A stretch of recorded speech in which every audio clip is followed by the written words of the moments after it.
말씀과 함께하는 따뜻한 오늘 큐티온. 어리석은 자는 그의 마음에 이르기를 하나님이 없다 하도다. 그들은 부패하며 가증한 악을 행하며 선을 행하는 자가 없도다. 하나님이 하늘에서 인생을 굽어 살피사 지각이 있는 자와 하나님을 찾는 자가 있는가 보려 하신즉 각기 물러가 함께 더러운 자가 되고 선을 행하는 자 없으니 한 사람도 없도다. 죄악을 행하는 자들은 무지하냐? 그들이 떡 먹듯이 내 백성을 먹으면서 하나님을 부르지 아니하는도다. 그들이 두려움이 없는 곳에서 크게 두려워하였으니 너를 대항하여 진친 그들의 뼈를 하나님이 흩으심이라. 하나님이 그들을 버리셨으므로 내가 그들에게 수치를 당하게 하였도다. 시온에서 이스라엘을 구원하여 줄 자 누구인가? 하나님이 자기 백성의 포로된 것을 돌이키실 때 야곱이 즐거워하며 이스라엘이 기뻐하리로다. 말씀과 함께하는 따뜻한 오늘 큐티온. 금요일의 큐티온을 기도함으로 시작합니다. 기도하겠습니다. 사랑의 주님, 감사합니다. 저희에게 오늘도 새날을 허락하셨습니다. 주님의 말씀을 보고 듣고 묵상하게 될 때 저희에게 주님만이 주실 수 있는 풍성한 은혜를 더하여 주시옵소서.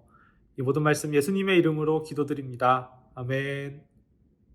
오늘은 시편 53편의 가장 큰 특징을 소개하면서 시편 53편을 읽으며 묵상했던 것들을 가지고 큐티온 가족 여러분과 함께 그 묵상을 이어나가고자 합니다. 오늘 시편 53편의 가장 큰 특징은 바로 시편 14편의 반복이 바로 53편이라는 것입니다. 한번 가지고 계신 성경을 가지고 시편 14편과 53편의 말씀을 비교해 보시면 좋겠습니다. 두 시편의 내용이 놀랍도록 일치하는 것을 발견하실 수 있으실 겁니다. 그럼 여기에서 자연스럽게 드는 생각이 있을 겁니다. 굳이 같은 내용의 시편이 중복되어 들어갈 이유가 있었을까? 아마 성경을 연구하는 학자들도 이 부분에 의문이 들었던 것 같습니다. 여기에서 신학자들이 논의했던, 연구했던 것의 모든 것을 이야기할 수는 없지만 그들이 내린 결론은 아무리 같은 내용을 가지고 있다 할지라도 이 시편이 쓰여지고 읽혀지는 상황과 배경이 다르기 때문에 시편 14편과 53편은 각각 개별적으로 존중되어지고 읽혀져야 된다는 것입니다. 저는 묵상을 이어가면서 두 시편에 미묘한 차이가 있음을 발견하게 되었는데요. 그중 한 가지를 가지고 묵상을 이어나가게 되었습니다. 시편 14편과 53편은 똑같이 어리석은 사람, 죄악을 행하는 사람을 질책하고 있습니다. 다만 그 내용을 이어가는 데 있어서 시편 14편은 5절과 6절 말씀을 보면 하나님이 의인과 가까이 계시고 악인들이 괴롭히는 가난하고 어려운 사람들 가운데 함께 계신다는 것을 강조하고 있음을 발견할 수 있는 반면에 오늘 본문인 시편 53편은 같은 내용을 이어감에 있어서 5절 말씀을 보면 악인들의 뼈를 흩으시는 하나님, 악인들이 수치를 당하게 하시는 하나님을 강조하고 있음을 발견할 수 있습니다. 저는 이 차이가 크게 느껴졌습니다. 같아 보이는 두 시편 가운데 서로 다른 부분을 묵상하니 더욱 그 부분이 크게 와닿고 그 부분이 강조되는 것처럼 느껴졌습니다. 시편 53편은 악을 행하는 어리석은 자들을 심판하는 하나님의 모습을 이야기하고 있습니다. 이를 통해 우리는 공의로운 하나님을 다시 한번 묵상하게 됩니다. 그러나 한편으로는 하나님 없이도 잘 되어가는 것처럼 보이는 세상을 바라보고 있노라면 그게 참 괜찮아 보이면서 그 세상의 모습이 괜찮아 보이면서 성경의 이러한 강조가 마음속에 와닿지 않을 때가 있기도 합니다. 오늘 말씀에는 이러한 우리의 모습이 담겨져 있는 것처럼 보입니다. 오늘 말씀은 어리석은 자를 언급하는데 그 어리석은 자를 언급하면서 2절 말씀에 하나님이 인생을 살피실 때 지각이 있는 자와 하나님을 찾는 자를 찾으셨다라고 합니다. 이 말인즉 어리석은 사람은 두 종류가 될 수 있는데 하나는 하나님을 아예 모르는 어리석은 자인 것이고 또 다른 하나는 하나님을 알면서도 찾지 않는 어리석은 사람을 의미하는 것입니다. 우리가 만약 어리석은 사람에 속해 있다면 우리는 하나님을 아예 모르는 사람이 아니기 때문에 알면서도 찾지 않는 그쪽에 속할 것입니다. 하나님을 몰랐던 사람들은 몰랐다는 변명이라도 할 수 있겠지만 하나님을 알면서도 찾지 않았다는 것에는 변명의 여지가 없습니다.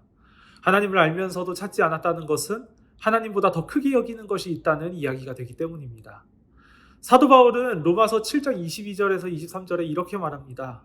내 속사람으로는 하나님의 법을 즐거워하되 내 지체 속에서 한 다른 법이 내 마음의 법과 싸워 내 지체 속에 있는 죄의 법으로 나를 사로잡는 것을 보는도다.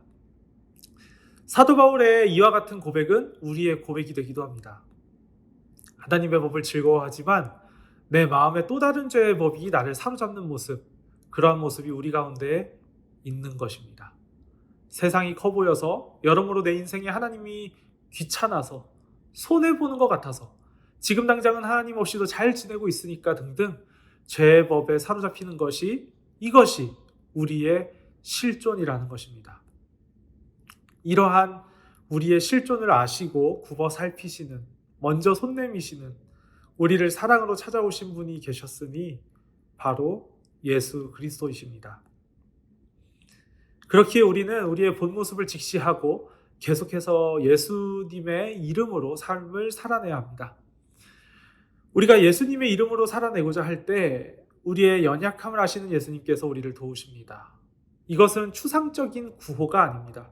하나님보다 세상이 더 커 보일 때 죽음 가운데 허우적대는 우리 가운데에서 사랑으로 찾아오신 예수님을 떠올리며 나의 행동을 결정해야 하는 것입니다.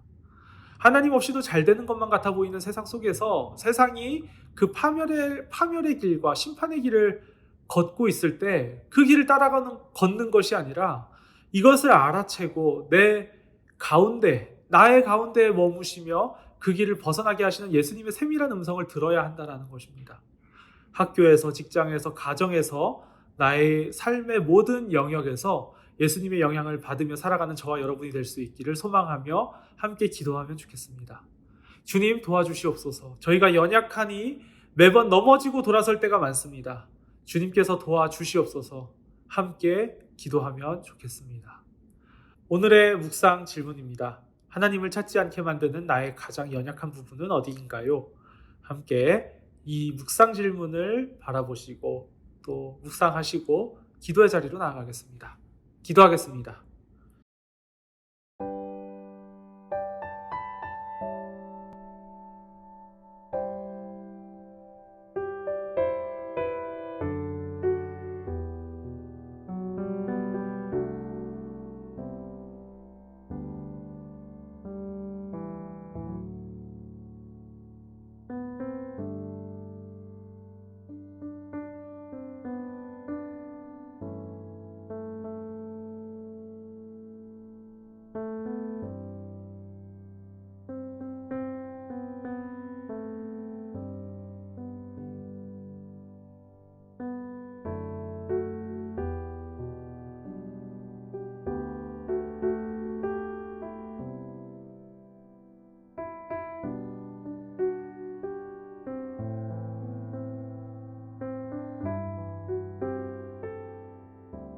우리를 사랑하시는 하나님 아버지, 오늘 시편 말씀을 통해 저희의 연약한 모습을 다시 한번 되돌아보게 됩니다.